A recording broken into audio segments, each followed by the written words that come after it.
Bonjour à tous et bienvenue dans notre matinale. Ce matin, j'ai choisi un texte que l'on trouve dans l'Évangile selon Saint Jean, chapitre 20, versets 24 à 29. Donc il est question de Thomas.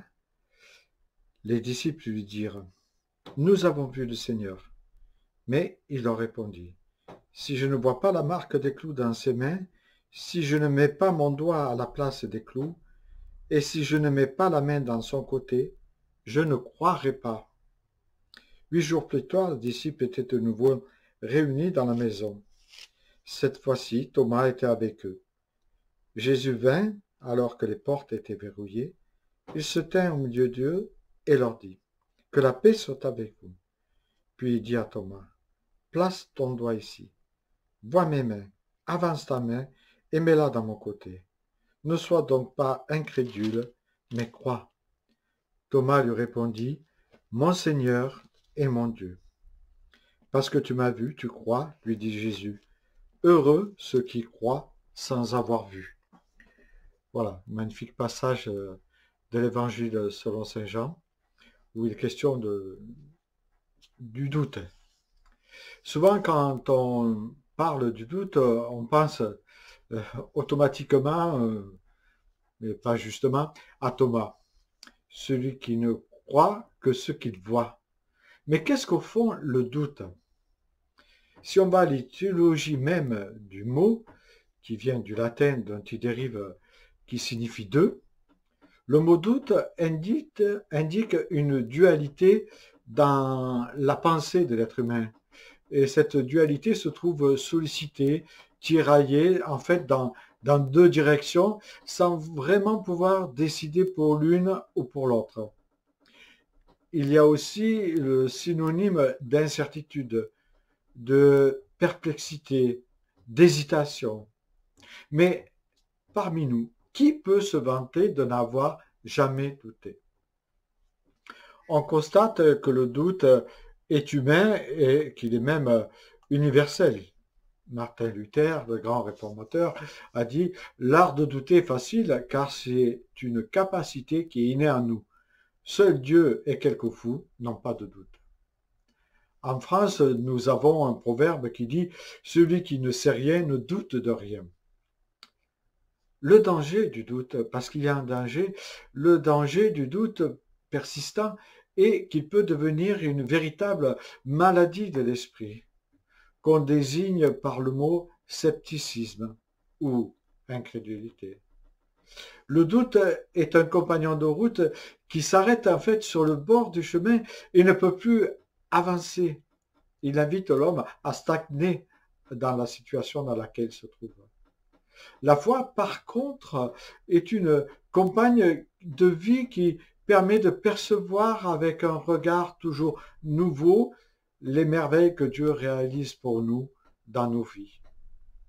Le doute peut avoir de grandes conséquences dans notre vie chrétienne, car il y a en fait un manque de confiance qui peut s'enraciner dans le négativisme et dans le pessimisme. Il touche notre confiance et peut atteindre notre loyauté envers Dieu. En fait, il neutralise en quelque sorte l'action de Dieu. Et nous avons cet exemple de Pierre qui commence à marcher sur l'eau et qui, parce qu'il doute, va s'enfoncer.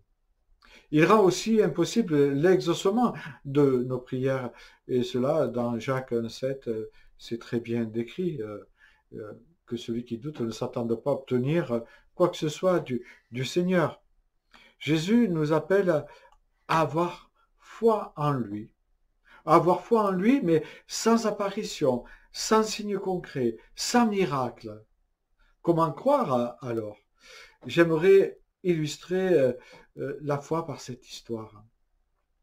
Un jour, un incendie ravage un immeuble et provoque la mort de toute la famille, sauf un jeune garçon repéré à une fenêtre accessible seulement par un tuyau extérieur, encore épargné par les flammes, mais brûlant. Un étranger se précipite, atteint l'enfant et le redescend en se servant du tuyau, puis disparaît dans la foule. Quelque temps plus tard, les autorités de la ville décident de la prise en charge de l'enfant privé de toute sa famille. Un fermier se présente et propose de l'accueillir n'ayant pas d'enfant. Il dit qu'il en fera son héritier. Interrogé, l'enfant décline cette offre alléchante. Ensuite vient l'homme le plus riche de la ville qui va se présenter à lui et il offre à l'enfant une prise en charge totale avec tous les avantages rendus possibles par sa grosse fortune. Consulté à nouveau, l'enfant refuse au grand étonnement de l'assistance. Arrive alors un étranger qui propose de prendre en charge l'enfant. Et qu'est-ce qu'il fait? Il montre simplement ses mains meurtries par l'escalade qui avait permis le sauvetage de l'enfant. L'enfant, le reconnaissant, demande à lui être confié et dit, s'il a fait cela pour moi, je sais que je peux lui faire confiance totalement. Il fera pour moi tout ce qu'il a promis. Alors, si jamais tu doutes, regarde les mains et les pieds de Jésus et fais ton choix. Heureux celui qui croit sans avoir vu, car l'amour parfait chasse le doute.